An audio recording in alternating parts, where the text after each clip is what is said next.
Maçanet de la Selva ja gaudeix del nou mural dedicat a la vila, creat per la il·lustradora Pilarín Bagés.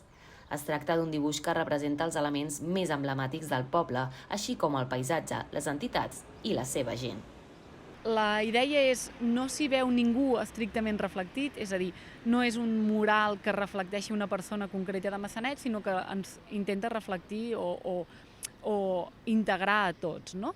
En aquest sentit hi ha les entitats esportives, la majoria d'elles, hi ha també les entitats culturals, en moltes d'elles diuen, ostres, potser no estem representades estrictament com a entitat, però sí que es pot veure una persona dibuixant, una persona fent puntes, una persona cosint, no? I una mica la idea recollir també tota aquesta part d'associacions destinades a la cultura que hem tingut.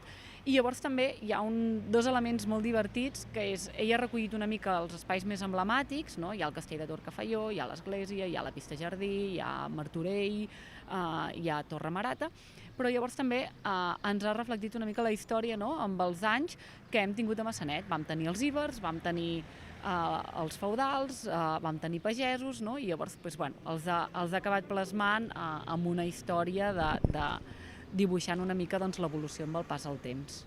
La part que més em va agradar va ser com va plasmar la història de Maçanet, no? Perquè pensàvem, ostres, nosaltres tenim una entitat que és el taller d'història, que és una mica la que ens ha recollit la història, i com ho dibuixarà? Què dibuixarà? Un senyor escrivint? Un senyor excavant Torcafaió? És a dir, com ho plasmarà? I en aquest sentit ha recollit tota la història dels llibres i l'ha plasmat amb una escala que posa taller d'història, no? I començant pel poblat ibèric i acabant fins i tot amb un nen amb unes bosses de patates frit ràbic que representa el futur de Maçanet.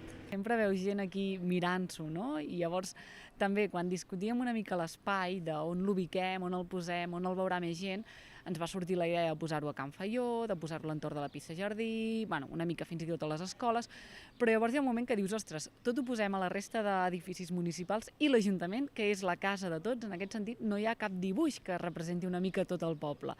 I aquí, que tenim la parada d'autobús, que donem a la carretera i que també és un dels carrers principals per entrar al municipi, aprofitem per plasmar-ho, per dibuixar-ho i perquè la gent s'hi pari a fer una mica el xafarder. N'hi ha per hores, per acabar de descobrir tots els detalls.